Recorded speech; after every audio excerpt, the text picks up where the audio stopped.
Hoy día vamos a revisar hipotermiantes. La razón de revisar estos fármacos básicamente es por ya muchísimos estudios que hay que comprueban el beneficio de disminuir o de controlar la dislipidemia en aras de disminuir esta enfermedad que es la cardiopatía coronaria.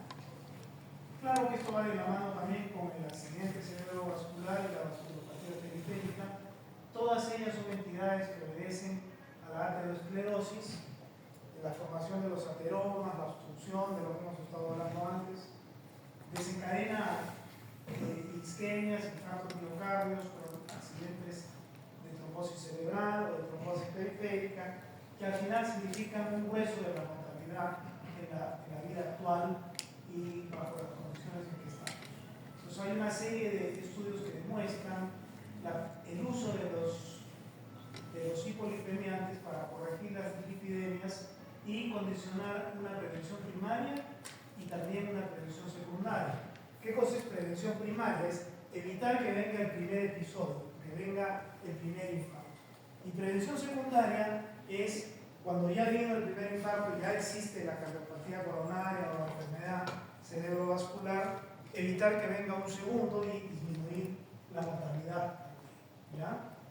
Entonces, en ese sentido, se han utilizado muchos fármacos, todas son estatinas, ya vamos a ver que son los principales fármacos, y fíjense cómo las estatinas disminuyen el riesgo de evento primario y el riesgo de evento secundario en un 30% o más. De la mano con la dislipidemia están lo que se llaman los factores de riesgo coronario para padecer enfermedad coronaria, o más o menos los equivalentes, ¿no? Que son el cerebrovascular y el accidente vascular periférico.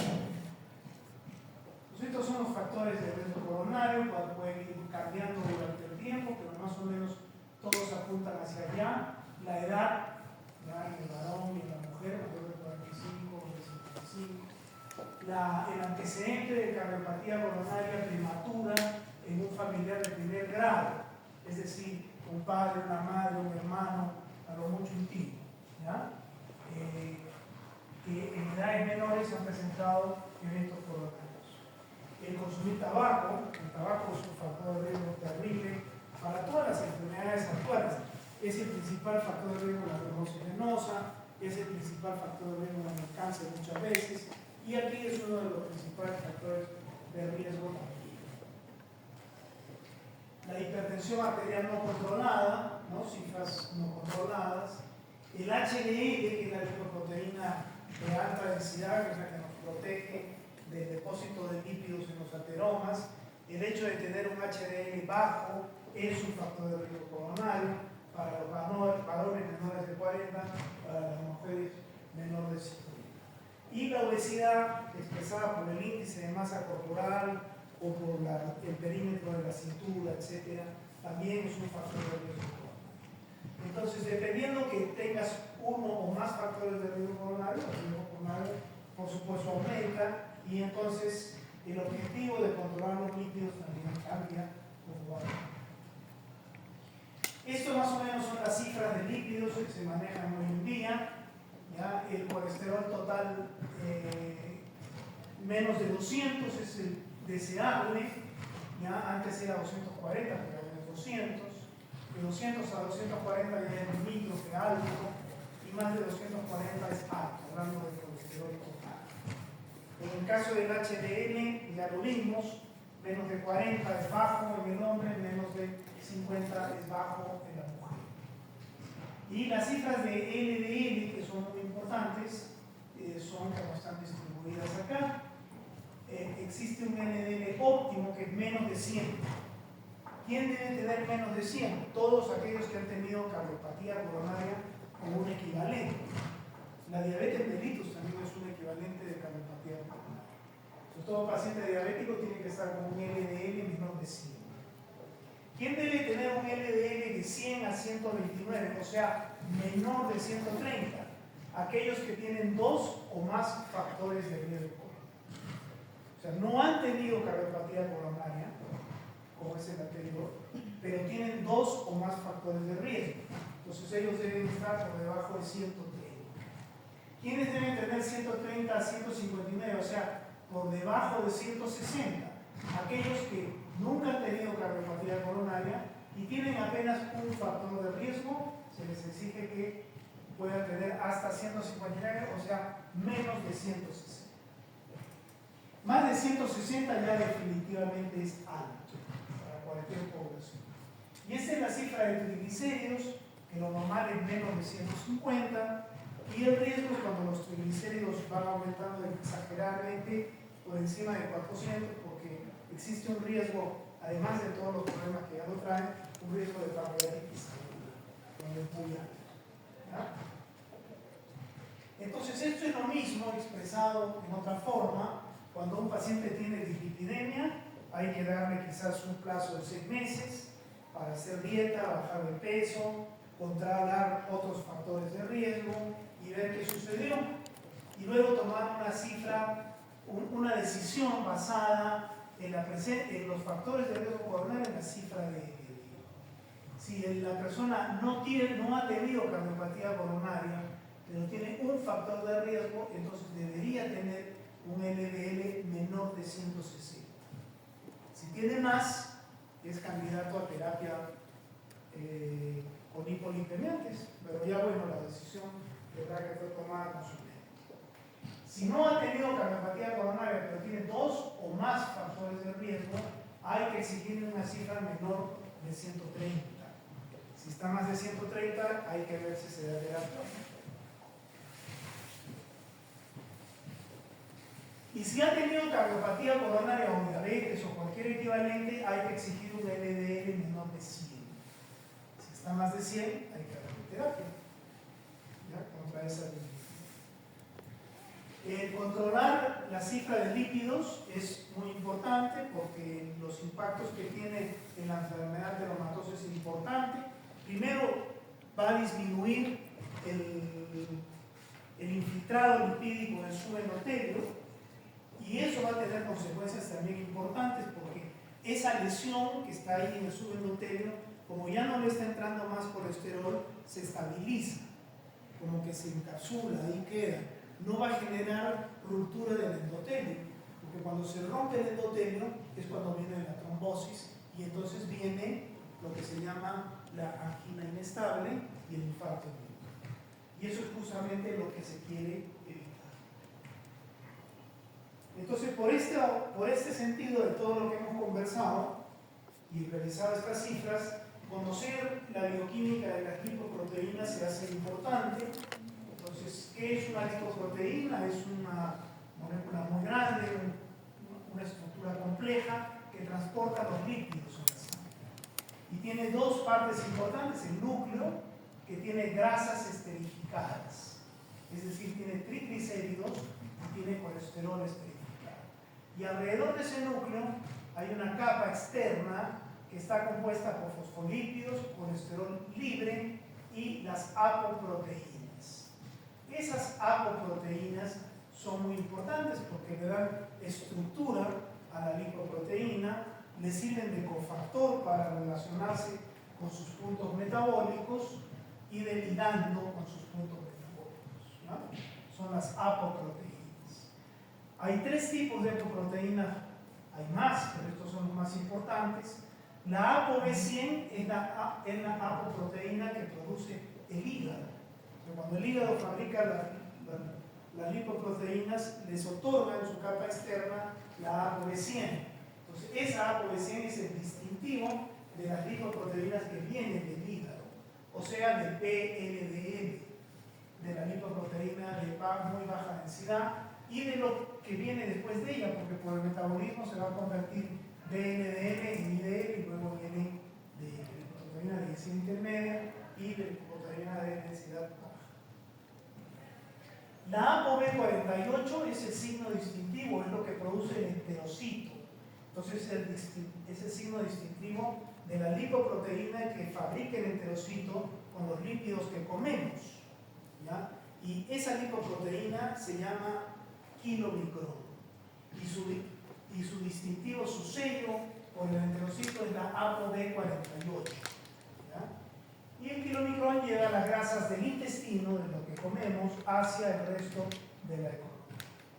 Y la ApoA1 y la ApoA2 son las apoproteínas que distinguen al HDL, que es la lipoproteína de alta densidad, que es la que nos protege de todos estos problemas de los lípidos que estamos viendo, y que es la que se encarga de llevar el colesterol de los tejidos, la HDL, de los tejidos hacia el hígado y hacia otras lipoproteínas. O sea, la HDL, como vamos a ver, mantiene dando vueltas el colesterol, evitando entonces que se depositen las placas ateromatosas. Por eso es un factor de cambio de protección tan importante, y por eso es un factor de enfermedad coronaria cuando cae por debajo de lo normal. Ok, acá vamos a revisar ahora qué pasa con los lípidos que comemos, qué pasa con los lípidos que produce el hígado y luego qué pasa con la HDL. Esta es la vía extrínseca o las grasas que comemos.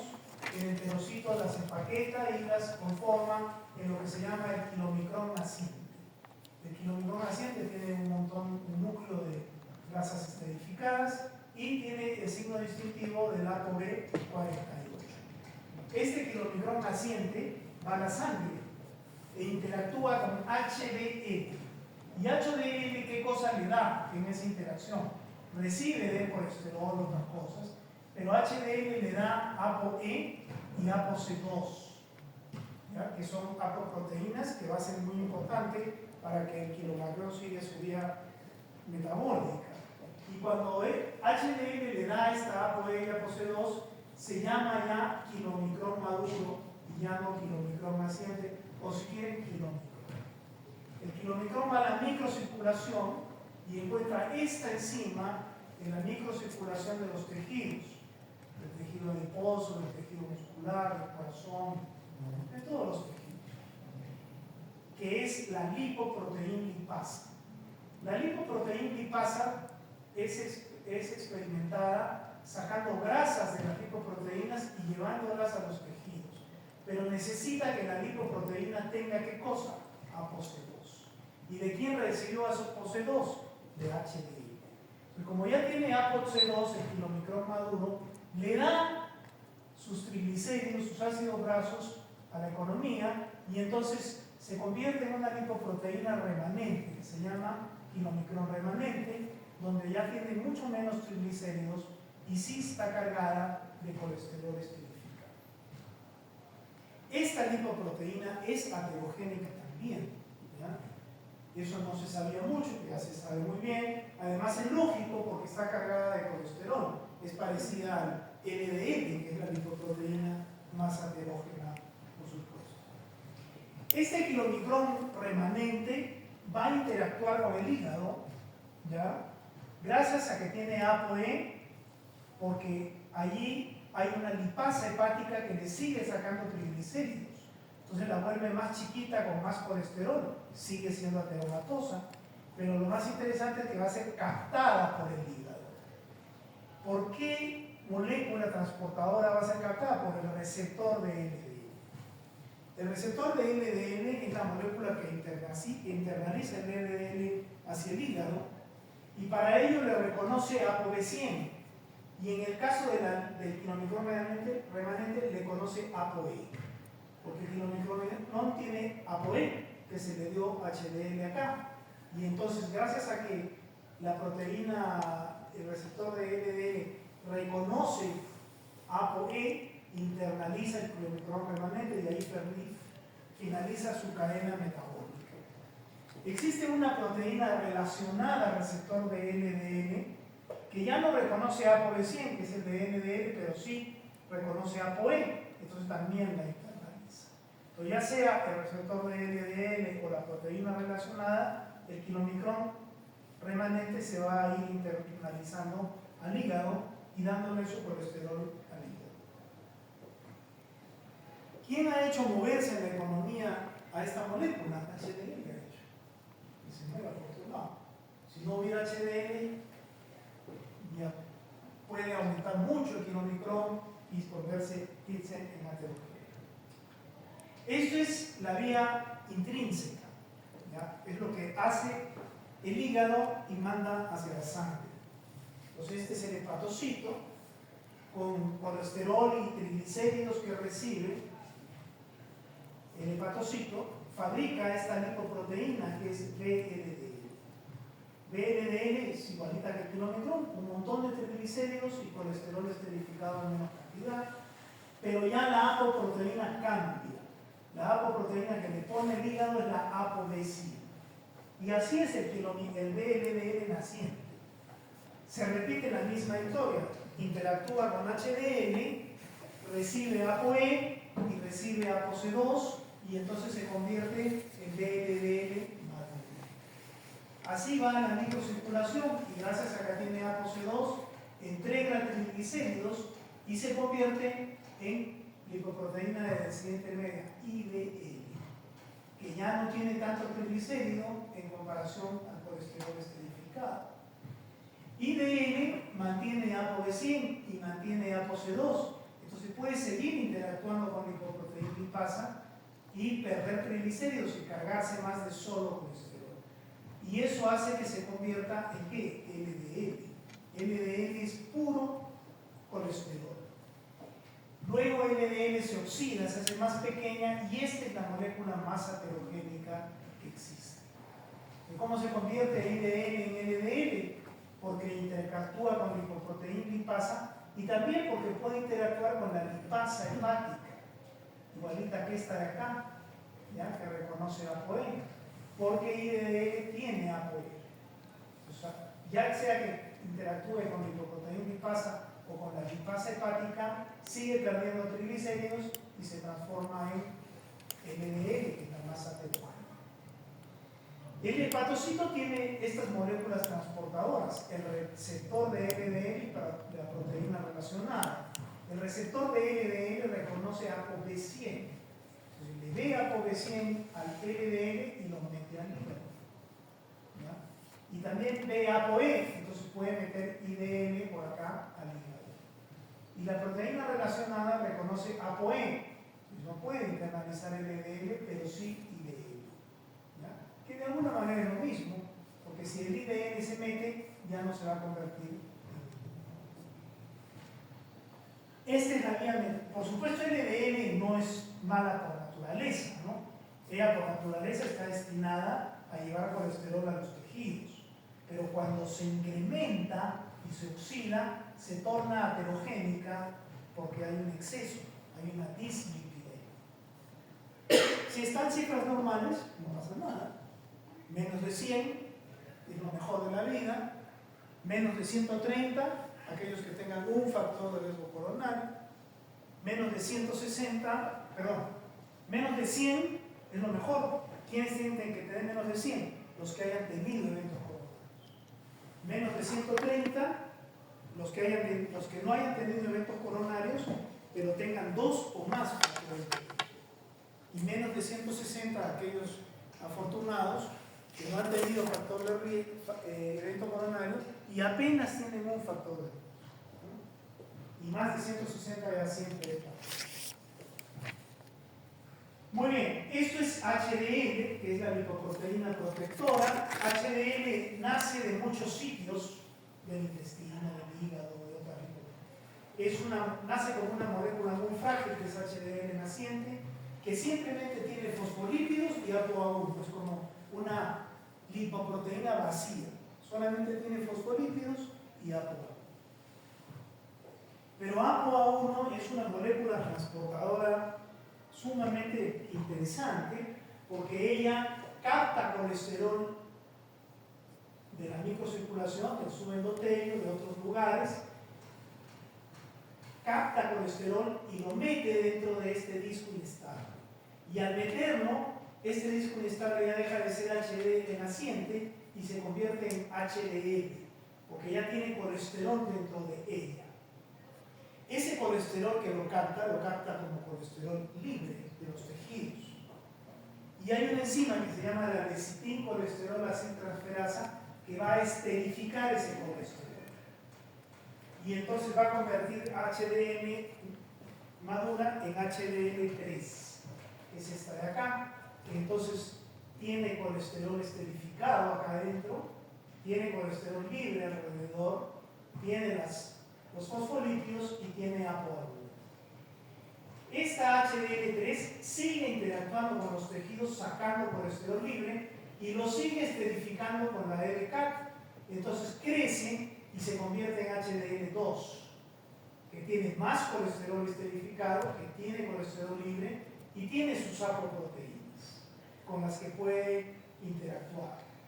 Pero ya HDL2 ya no interactúa tanto con los tejidos, sino que interactúa con el resto de lipoproteínas, como habíamos visto acá o como habíamos visto acá. Y al interactuar con el resto de lipoproteínas, les entrega a estas lipoproteínas colesterol y recibe de ellas triglicéridos. Y así, ya más madura, puede ser captada por el hígado o puede entregarle al hígado sus lípidos y reciclarse hacia HDL3, que sí puede interactuar con los tejidos y que luego va a convertirse en HDL2 y que ese colesterol que captó se lo va a entregar a las lipoproteínas y así va a interesar. Entonces, ¿qué hace HDL al final? Mantiene el colesterol moviéndose, evitando que se quede en los tejidos como exceso de colesterol libre. Eso es lo que hace HDL. No disminuye por sí nada, sino que mantiene todo moviendo. Entonces, mientras tú tengas mejores cifras de HDL, tienes mejor protección cardiovascular. Para aumentar HDL hay que hacer ejercicio, hay que tener un peso adecuado y hay que comer sano. ¿No es cierto? Si tú comes chatarra, si subes de peso, si bueno, vas a tener un HDL bajo, es inevitable, y entonces vas a tener. Muy bien, entonces esa es la bioquímica de las lipoproteínas. Esto más o menos es lo mismo. Y entonces, ahora vamos a revisar los fármacos que se utilizan para corregir cuando hay una dislipidemia, ¿no? Hay muchas dislipidemias, cantidades, ¿no? Pero al final lo que interesa es cómo está comportándose LDL y HDL, cómo están, ¿no? Los triglicéridos también, pero LDL y HDL es el foco más o menos de la terapia de la diabetes. Entonces, estos son los primeros fármacos, que son las estatinas, fármacos ya bastante activos, pero que son plenamente vigentes, que son muy eficaces controlando los lípidos, muy eficaces bajando el LDL y tienen muy poca reacción adversa y se dan una vez al día. Entonces, ¿qué más le puedes pedir a un fármaco? Tiene todo. Por eso las estatinas siguen siendo la piedra angular del tratamiento y del manejo de las dislipidemias. Hay muchas estatinas ahora, su origen fue natural, pero ya todas las demás son semisintéticas, atorvastatina, que es una de las más recientes, y probablemente hay más. ¿Cómo actúan las estatinas? Todas las estatinas actúan por inhibición por producto, porque se parecen a esta molécula que es el mevalonate. El hígado, en la síntesis del colesterol, porque el hígado sintetiza el colesterol, o sea, lo recibe de los kilomicrones, lo recibe de LDL, de IDL, pero él sintetiza su propio colesterol. Y con todo eso, no es que lo agarra de acá y no, lo disgrega y lo vuelve a sintetizar en su propio colesterol. En la síntesis de ese colesterol utiliza muchísimas enzimas. Esta es una de las enzimas más importantes, la hidroximetilglutarilcoenzima reductasa, que convierte al hidroximetilglutarilcoenzima en mevalonate. Este es el paso limitante de la síntesis del colesterol. Es el paso más importante porque esta es una enzima, la más sensible de todas en la cadena. Luego esto ya se va a convertir en colesterol. Pero ¿qué sucede con las estatinas? Las estatinas se parecen estructuralmente al mevalonato, entonces se engañan a la enzima. Y eso se llama inhibición por producto, porque la enzima piensa que hay mucho mevalonato, porque no puede distinguir entre mevalonato y estatina, y entonces deja de trabajar. y al dejar de trabajar disminuye la síntesis de colesterol. Cuando el hepatocito disminuye su síntesis de colesterol, ya eso de por sí va a hacer que fabrique menos de LDL. Pero lo más interesante de todo es que como el hepatocito se está quedando sin colesterol, entonces su mecanismo nuclear entiende que tiene que entrar colesterol de algún lado y entonces hace expresión génica y transcripción de los receptores de LDL y saca los receptores de LDL a la superficie, y al sacar los receptores de LDL a la superficie comienza a captar LDL, comienza a captar IDL y comienza a captar kilomicrón. Y entonces LDL al final comienza a caer en la sangre. Ese es el efecto final de las estatinas. ¿Ya? Entonces, las estatinas tienen como mecanismo de acción la inhibición de la reductasa por producto. Su efecto es la disminución del colesterol en el hepatocito, ¿verdad? Pero lo más importante es que el hepatocito es una célula sumamente dinámica. Inmediatamente reacciona y expresa receptores de LDL en su superficie.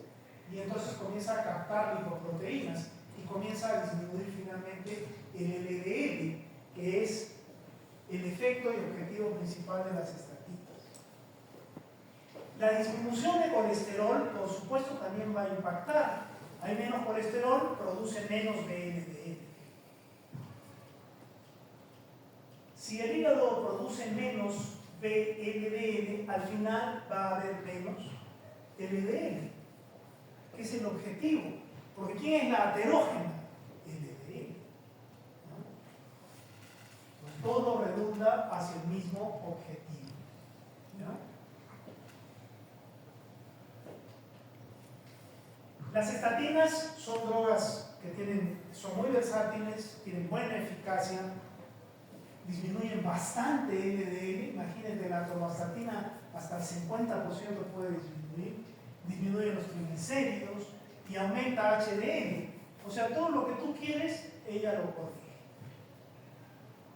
Se puede combinar con otros hipolipemiantes que vamos a ir conociendo, excepto que produzcan miositis, ya vamos a ver por qué. Tiene una farmacocinética poco compleja, bueno, tiene sus características, pues, ¿no? Las biodisponibilidades no son tan importantes, tiene exometabolismo el primer paso, atorvastatina tiene metabolito activo, pero no importa que tengan biodisponibilidad, que tengan baja, que tengan alto metabolismo, eso no interesa, porque cuando tú tienes un fármaco que tiene alto metabolismo del primer paso, baja biodisponibilidad, simplemente es cuestión de estudiarlo en poblaciones, en estudios farmacológicos, y dar la dosis que te corresponde para que, a pesar de que tenga esa biodisponibilidad baja, trabaje bien, tenga eficacia. Entonces, que te vengan y te digan, uy, este fármaco tiene buena biodisponibilidad, no te están diciendo nada. No interesa que sea baja o alta, porque eso, los que producen el fármaco se van a encargar de manejarlo, ya nos van a dar a los médicos todo cocinadito. Que alguien viene y te comienza a decir que la biodisponibilidad que es más alta, que no tiene nada que ver eso. Es por gusto. No se debería ni estudiar, pero bueno, en los exámenes lo preguntan. Los efectos adversos de las estatinas. Ahí hay otra ventaja de las estatinas. Las estatinas casi no producen efectos adversos. Algunas veces pueden producir cierta hepatotoxicidad, que habrá que ver si se sucede, pero es muy poco frecuente. Y el efecto más serio, pero muy infrecuente, es la miositis. La miositis es una inflamación del músculo que tiene que ver con los esteroides, y como las estatinas se meten con los esteroides, por ahí caminan la miositis. La miositis es peligrosa porque se puede desarrollar un fenómeno inmune, una destrucción muscular, y la destrucción muscular va a liberar mioglobina hacia la sangre, y esa mioglobina va a ir al riñón, se va a filtrar porque hay en exceso, y va a producir taponamiento tubular e insuficiencia renal. además de por sí la rhabdomiolisis ya es un problema, ¿no? Que puede traer hipertermia y otros problemas muy serios. Entonces, cuando hay miositis, ahí sí la cosa está complicada. Pero la miositis es muy poco frecuente, pero se puede presentar. Y cuando hay miositis hay que suspender la estatina, porque eso no es una cosa seria. El paciente se puede morir porque puede entrar no solo en dolor muscular, sino en trastornos muy serios y en insuficiencia renal. Como esto es una consecuencia de meterse con los esteroides, muy rara en la población, pero que se da, no es el único, las estatinas, el que puede producir miositis. Hay otros hipolipemiantes que la pueden producir, por ejemplo los fibratos y por ejemplo la niacina, que lo vamos a ver. Entonces es complicado combinar estatinas con estos dos, porque estarías asociando dos fármacos que produzcan miositis y aumentando el riesgo de la miositis. Las estatinas están contraindicadas en el embarazo, como cualquier hipolipemiante, porque tú no puedes meterte con los esteroides en el embarazo. Los esteroides son las bases de muchas hormonas que nosotros tenemos, y en el proceso de formación y de maduración de un producto de la gestación, los esteroides son muy importantes. Pues nada que se meta con los esteroides puede darse en el embarazo. Por eso es que prácticamente ningún hipolipemiante se debe dar en el embarazo.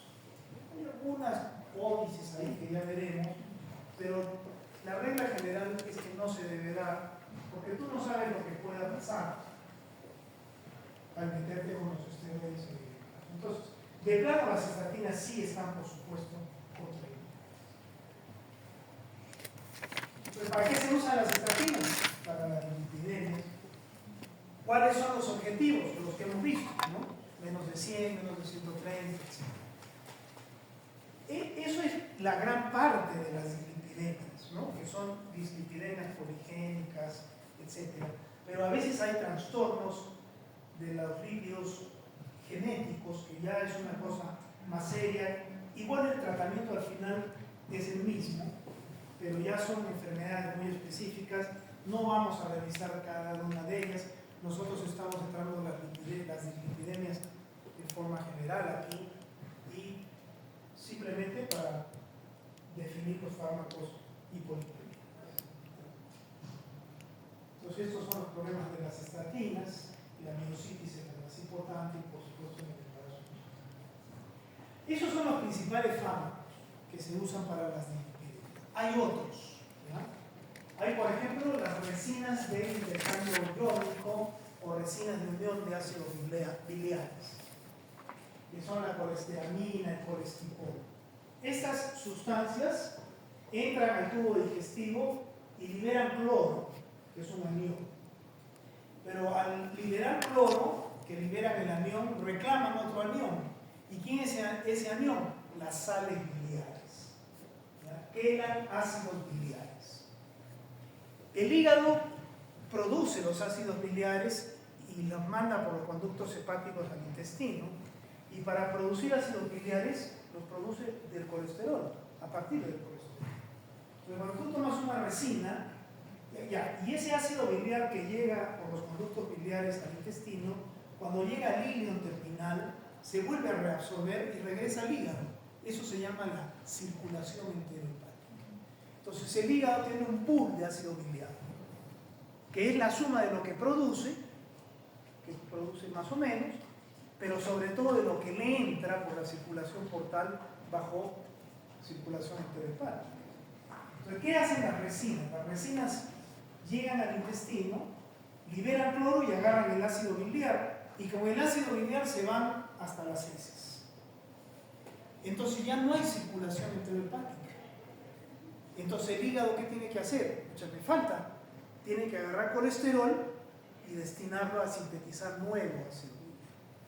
Entonces el colesterol en el hepatocito baja, y cuando el colesterol en el hepatocito baja, inmediatamente ¿qué hace? Expresa receptores de lipidemia. Ese es el mecanismo de acción de las resinas. Por supuesto, no es tan puntual como inhibir la enzima, porque hay muchas cosas que pueden pasar en este bloqueo de la captación de ácidos biliares, ¿no? Por eso es que la eficacia de una resina no es nunca la de una estatina, ¿no? Pero ese es un mecanismo de acción, ¿ya? Que más o menos está descrito acá. Entonces tú normalmente sintetizas con el colesterol ácido biliar que va al intestino y que regresa por circulación intestinal. La estatina lo que hace es que ¡pum!, se lo lleve el ácido biliar, entonces no entra tanto ácido biliar de circulación hepática, entonces tiene que caer el colesterol y eso ya sabemos lo que va a producir, va a aumentar receptores de LDL. Entonces las resinas, la colestiramina y el colestipol te bajan LDL, te aumentan HDL, pero a veces pueden aumentar los triglicéridos. Eso es un problema en las resinas, ¿ya?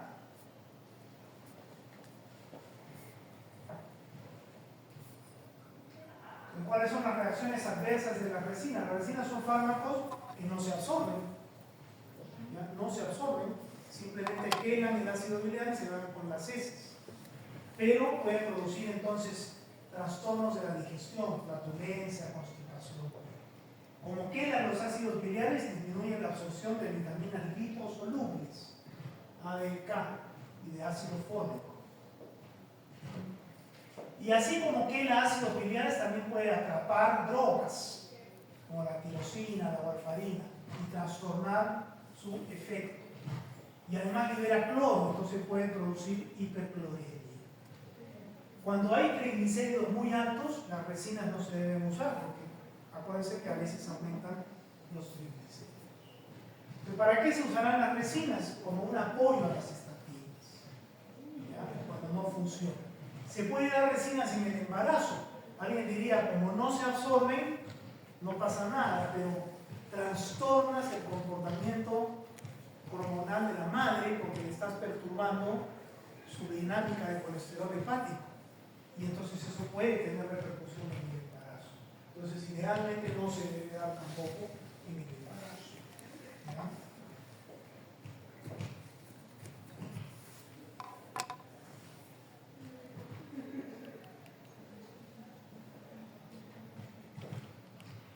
Después hay otros fármacos, estas son las resinas, ¿no es cierto?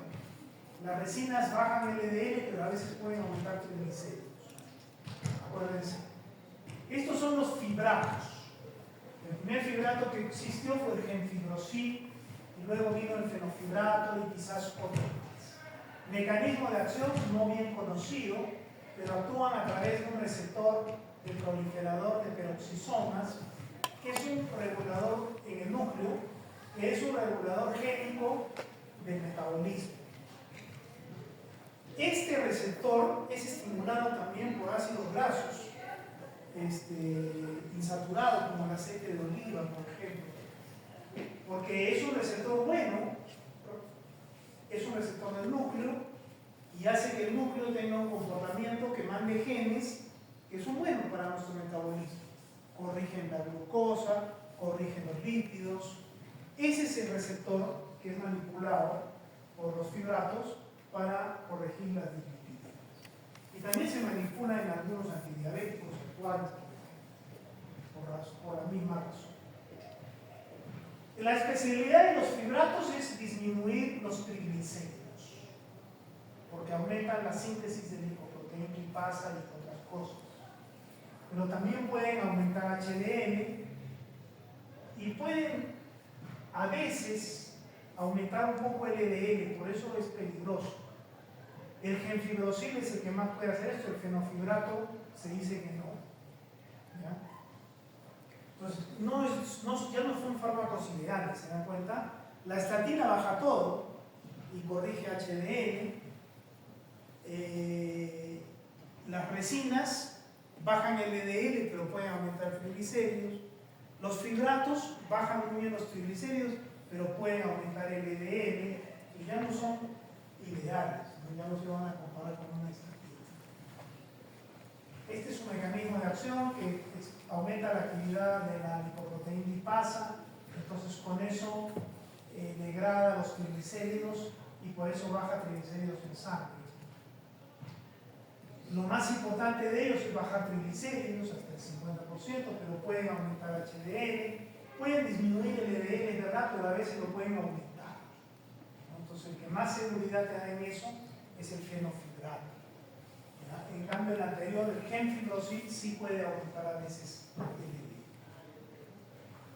LDL. Tienen buena absorción, distribución, pueden pasar a la placenta, metabolismo hepático. Reacciones adversas, gastrointestinales, litiasis biliar, miositis y aumento del LDL a veces. Entonces, los fibratos, al igual que las estatinas, pueden producir miositis. Por eso no es bueno asociarlos. Están contraindicadas en el embarazo, cuando hay cálculos biliares también, ¿no? Porque se meten con. ¿Para qué se usarían estos fibratos, el gemfibrozil y el fenofibrato? Para las hipertriglicerídeas. Pero cuando tú lo das, hay que tener cuidado qué pasa con el LDL, porque a veces te puede ocurrir.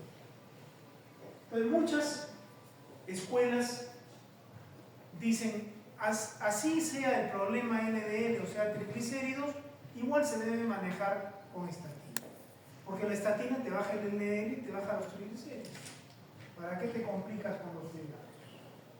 Pero bueno, pueden haber otros que digan que los fibratos son mejores bajando triglicéridos, y entonces cuando un paciente tiene hipertrigliceridemia, prefieren usar fibrato. Bueno, es una cuestión de terapéutica, ¿no? Pero lo lógico es siempre ir a las estatinas. ¿Para qué te hace problema? Pero bueno, ahí está el fin. El ácido nicotínico. El ácido nicotínico es una vitamina D, pero no es cualquier vitamina D. Es la única vitamina D que en el cuerpo se puede convertir a esto: dinucleótido de adenina, nicotinamida, o nicotinamida del dinucleótido de adenina.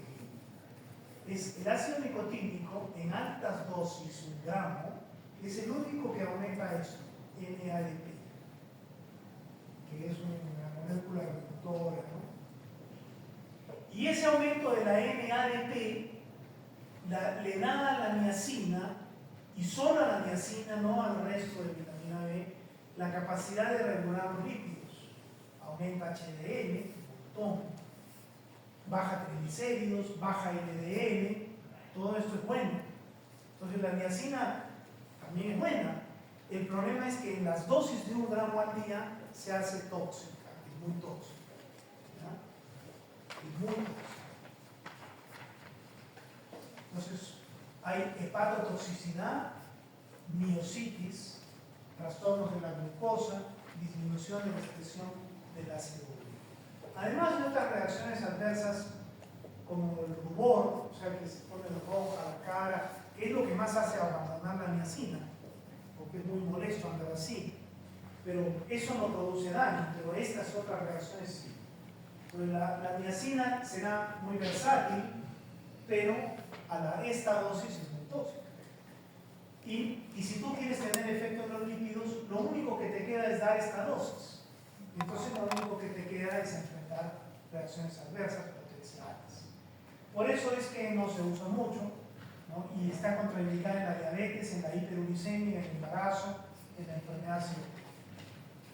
¿En qué usarías? En general cuando hay dislipidemia, ¿ya?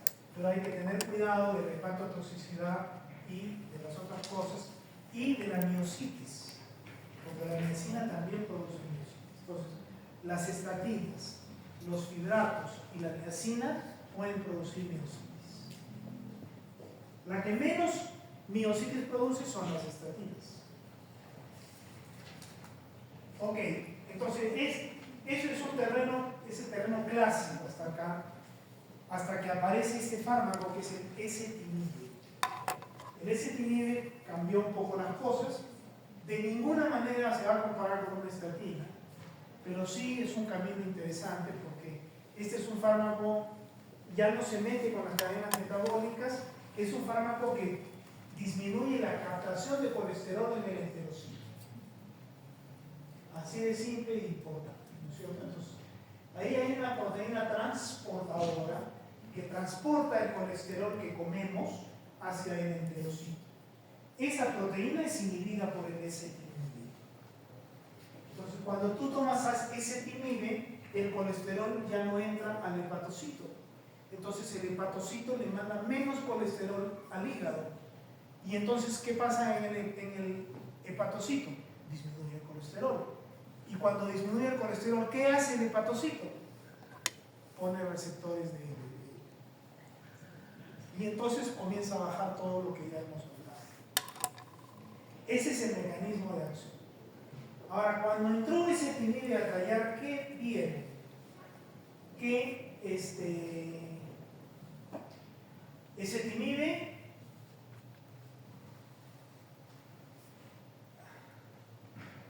disminuía la entrada de colesterol del hepatocito al hígado. Y entonces metabólicamente se hacía un reflejo o una regulación en la cual el hígado, al ver esto, ya sabemos, expresa más receptores de LDL. Pero otra cosa que hace es que aumenta su síntesis hepática de colesterol. Como que el hígado se está defendiendo, entre comillas. Dice, está entrando menos colesterol, entonces yo voy a sintetizar más colesterol. ¿Ya? Eso es lo que pasa. Eso se dio con las estatinas. Perdón, con el ezetimibe. ¿Y quién disminuye la síntesis de colesterol en el hígado? ¿Ah? No, ¿quién disminuye la síntesis de colesterol en el hígado dentro de los fármacos que hemos realizado?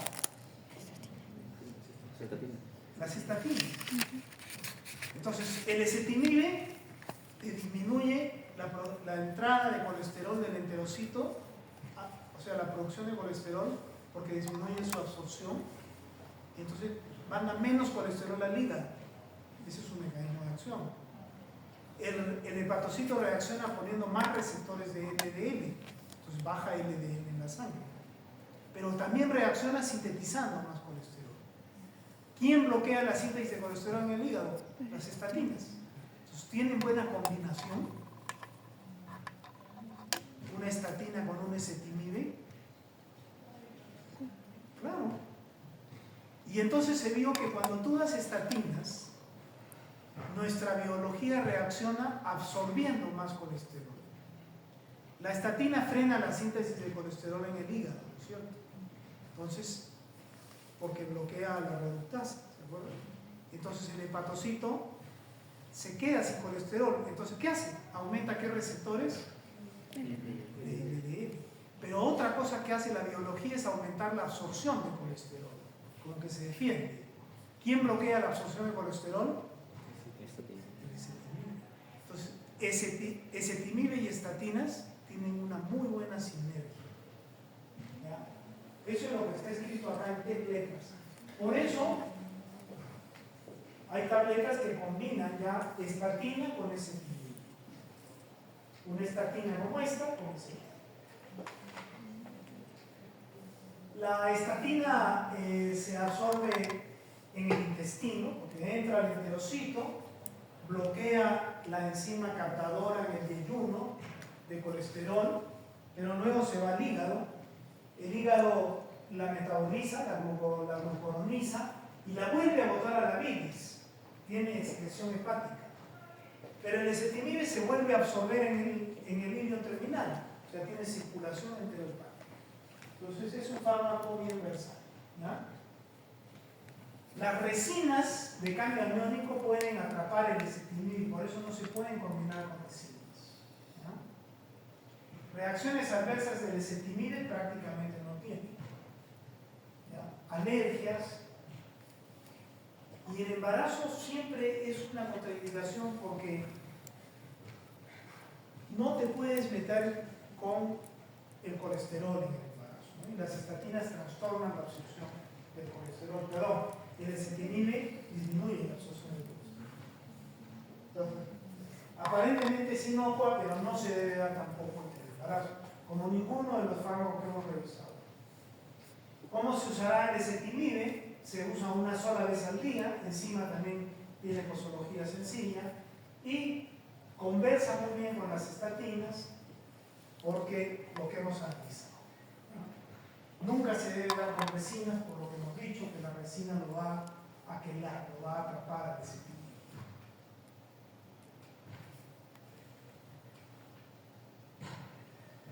Ya, muy bien. Esos son los fármacos. Ahora hay una que otra cosa que hay que destacar. Esto es lo que hemos ya conversado. HDL bajo es un riesgo cardiovascular muy importante. Incluso hay un índice que no vamos a estar explorando, pero HDL bajo es un índice de cardiopatía coronaria muy importante. Acá se ve como a medida que LDL aumenta, el factor de riesgo coronario también aumenta. ¿Ya? Y a medida que HDL baja, el riesgo coronario aumenta, ¿no? Acá está aumentando LDL y paralelamente aumenta el riesgo coronario. Y acá disminuye HDL y paralelamente el riesgo coronario va a aumentar.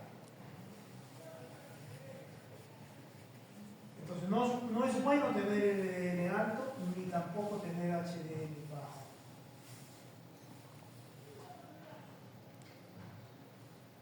Muy bien, estos son grasas vegetales, son los fitoesteroides, ¿ya? Que están en las verduras, en las frutas, en los vegetales, son las grasas de los vegetales. Y ellos dan cierta protección cardiovascular, ¿ya? Pueden disminuir el colesterol y disminuir el riesgo coronario. Porque estas grasas vegetales se parecen al colesterol. Estas son las grasas vegetales, ¿ya? Y al final son esteroides muy parecidos al colesterol. Entonces, cuando tú comes eso, en el intestino,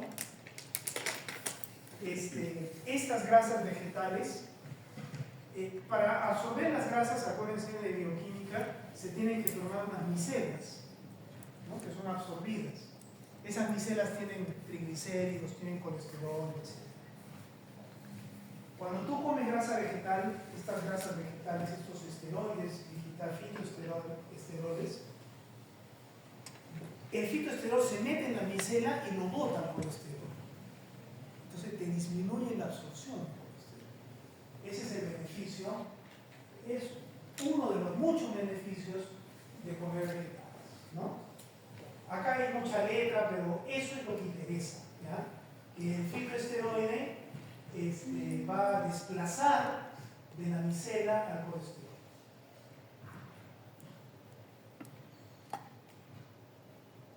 Entonces disminuye la absorción de colesterol. Después, unas palabras sobre los ácidos grasos. Los ácidos grasos, o sea, los triglicéridos que vienen de la dieta, pueden tener ácidos grasos saturados, monoinsaturados y poliinsaturados. Estos, dentro de los naturales, son los más dañinos, ¿no? Esta es la grasa animal, ¿ya? Son los ácidos grasos saturados, es la grasa del cerdo, esto, y que implica riesgo vascular. Esta es una verdad media hoy en día. Ya se está viendo que no es tan cierto. No es tan cierto.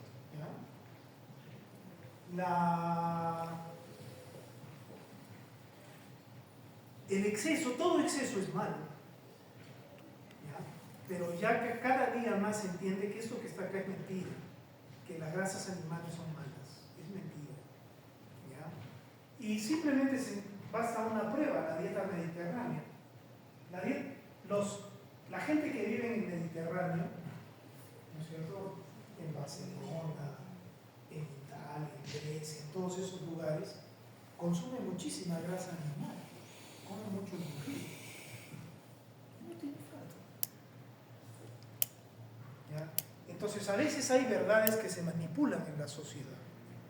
Esto es un extremo, me estoy yendo a un extremo, pero a una empresa alimentaria hacer embutidos es un problema.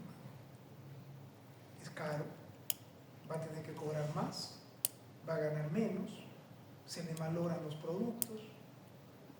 Es un problema. Más fácil es hacer azúcar. Haces Coca-Cola, la Coca-Cola puede estar en la tienda un año, es baratísimo. Lo único que te cuesta es mucho más caro la propaganda que el producto. Entonces te hacen una propaganda, ¿no?, de comida fácil, comida rápida. Eso es lo que ha pasado en el mundo, ¿no? Y mira dónde hemos llegado, ¿ya? Porque a las empresas no les interesa comercializar nada natural. Mientras más artificial, mejor. Dura más, se distribuye más fácil, pesa menos, más barata, ganas más. Todo es beneficioso. Lo natural es un problema, ¿no? Es un problema. Entonces nadie le interesa comerciar con él. Eso es un poco lo que ha pasado en general y por eso la dieta se ha distorsionado tanto. Y dentro de esa propaganda a veces ha habido un exceso ya de comenzar a pensar que decían que el huevo era malo, que las grasas animales, y ahora las cosas están cambiando. Al final, ¿dónde vamos a acabar? No sé. La verdad es que no hay que hacer excesos y la verdad es que la grasa animal no es tan mala como se decía, ¿no? O si quieres, es mejor comerte una piel de pollo que tomarte una Coca-Cola. 1000 veces. ¿No? 1000 veces. Mejor te comes tu buen pollo a la brasa con agua, en vez de estar comiéndote solo la pechuguita y sacarle la piel, pero tomarte una Coca-Cola. Eso es terrible, ¿no? Entonces, estos ácidos grasos saturados tan maltratados, hoy en día están recuperando su lugar. Por supuesto, si tú comes mucho de esto, vas a tener mucho kilomicrón y puedes hacer el kilomicrón es heterogéneo, ¿no es cierto? Pero la dieta mediterránea en verdad se comen unos jamones de la patada, pero ¿con qué lo comen? Con aceite de oliva y con verduras. Ellos no comen arroz, no comen papa. Lo comen con fitoesteroides, y el fitoesteroide viene y desplaza el colesterol de la molécula. Entonces también es no solo qué comes, sino cómo mezclas tus comidas, ¿no es cierto? Bueno, eso es un tema muy largo de discutir. Luego vienen los ácidos grasos monoinsaturados, que estos mejoran el perfil lipídico. Y esos son los ácidos grasos que están en el aceite de oliva. Y también en la palta, ¿no? También en el maní. Pero aquí en la palta y en el aceite de oliva es donde más está. Y cuando tú comes eso, pues tienes disminución de LDL y aumento del HDL. Los mediterráneos toman esto. No es que lo comen, ya lo toman. Ellos se comen medio vaso de aceite de oliva en un almuerzo y no pasó nada. Y al final, pues bueno, para todo exceso es malo. Y luego vienen los poliinsaturados de los que se ha hecho mucha propaganda y hoy día se está viendo que no es tan así, pero sí son buenos. Estos son monoinsaturados, solo tienen un doble enlace. Estos tienen varios dobles enlaces, son poliinsaturados. ¿Ya? Pueden ser omega 3, omega 6. El omega 3 parece ser el mejor, es el que está en los pescados de aguas frías. O sea, es el que está en el salmón, es el que está en la trucha. ¿Ya? Y estos son más vegetales, no son tan buenos como ellos. Estos son los peores de todos los ácidos grasos. Son los ácidos grasos trans. Son ácidos grasos sintéticos. Es plástico. Eso es plástico, ¿no? Eso es lo que te comes cuando comes una fritura, por ejemplo, ¿no? O cuando te comes un Kentucky. Ahí estás comiendo cantidades industriales de plástico. Los ácidos grasos trans son ácidos grasos insaturados. Te comes un helado, estás comiendo un montón de plástico. ¿Ya? Y esta es una grasa que el organismo no la puede metabolizar. O sea que se va a quedar en los kilomicrones y se va a meter a los ateromas, es la margarina. Cuando yo era chiquito, la margarina salió como una maravilla, ¿no? y hoy se sabe que es una desgracia, está llena de ácidos grasos sintéticos. Esos son los ácidos grasos trans. Eso es lo que le ponen a la comida para que dure. Por ejemplo, te comes un chisito, tiene cantidades de ácidos grasos trans. Te comes un chocolate que no sea un buen chocolate. Si te comes un chocolate de la Ibérica, no estoy haciendo propaganda nada, pero eso es un buen chocolate. Eso no tiene nada de grasa trans. Pero te comes una porquería que tiene sabor a plástico y lo que estás comiendo es plástico. Entonces es mejor comprarte uno chiquito que lo que sea buen chocolate. El chocolate es muy saludable, es una maravilla. Tiene antioxidantes, te sube el ánimo y es recontra saludable. Pero el problema es que hay tal cantidad de plástico que te lo venden como chocolate que es pura grasa trans. Y entonces ahí dice sabor a chocolate, ¿no?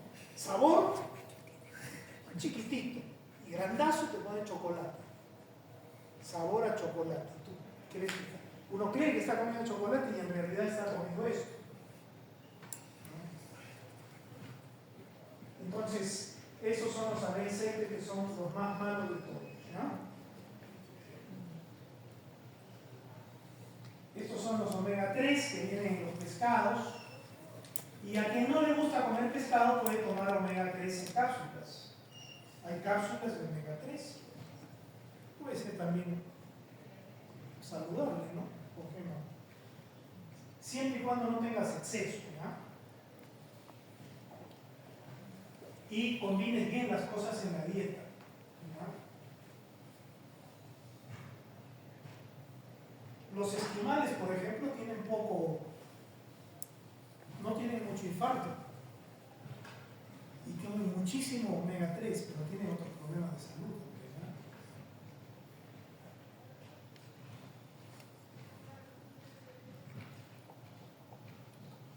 Y por último, después de mucho recorrer, han aparecido estos fármacos más o menos nuevos, que son inhibidores de esta proteína. Esta es una enzima hepática circulante, ¿ya? Que potencia la degradación de los receptores LDL. Eso es lo que pasa, miren. Esta es la proteína PSK9, que es la proteína convertasa de suticilina, que es lina 9, que exina 9. Ese es el LDL, este es el receptor de LDL, y esta es una proteína que produce el hígado. Esta proteína se une al receptor de LDL y cuando se produce la enterocitosis, o la endocitosis, perdón, de la LDL, se produce con su receptor. Entonces, miren cómo aparecen acá en la vesícula, que luego va a ser degradada por lisosomas. Aparecen los receptores y aparece el LDL y aparece la famosa proteína convertida. Cuando tú das el fármaco, das un inhibidor de la PCSK9, que es SINA9, es un anticuerpo monoclonal, es producido en laboratorio con bacterias. Este anticuerpo va a la sangre y captura la quexina 9. Entonces ya la quexina, ya esa proteína no se fija aquí como acá. Y entonces, ¿qué se internaliza? Solo se internaliza LDL. Y el receptor queda en la superficie. Ese es el mecanismo de acción de los inhibidores de esta proteína convertasa subtilicina quexina 9, que son estos dos que están acá, alirocumab y evolucumab. Son anticuerpos monoclonales. Se usa mucho anticuerpo monoclonal, por ejemplo, ahora contra el cáncer. ¿Ya? Estos son anticuerpos monoclonales contra esta proteína. Se hace producir a las bacterias estos anticuerpos contra esta proteína. ¿Ya? Y estos anticuerpos atrapan a la quexina 9. Y entonces al atrapar a la trexina 9, ya no dejan que se fije acá y ya no se internaliza todo el complejo, sino solo el EPDL. Y entonces aumentan los LDL en la superficie hepática, los receptores de LDL, y entonces por supuesto va a bajar el LDL. ¿No? Ese es el mecanismo de acción de este fármaco. Entonces, ¿para qué se usa este fármaco? Igual para dislipidemias que necesiten control de lípidos. ¿No? Las estatinas siguen siendo la piedra angular, o sea, en otras palabras, recién cuando no puedes dar estatinas o las estatinas no corrigen el problema, recién te echas a pensar en todo lo demás. El problema de estos fármacos es que son anticuerpos, tienen que ir parenterales, tienen que ir por vía intramuscular, o sea, no pueden ir por vía oral, porque se degradarían en el tubo digestivo. Entonces es difícil pues mantener una terapia de este tipo hasta que no se tengan inhibidores de trexina 9 de dosis por una semana, por un mes. Entonces todavía es algo que no se logra, ¿no? Además pueden aumentar algunas infecciones, algunas alergias, porque son anticuerpos, finalmente. Pueden trastornar el sistema inmune. Entonces habrá que ver qué sucede con ellas, ¿no? Por lo pronto no se las conoce mucho, son difíciles de dar porque hay que darlas por vía parenteral, pero tienen un efecto que hay que ver qué sucede. Es un fármaco nuevo, ¿ya? Muy bien, entonces.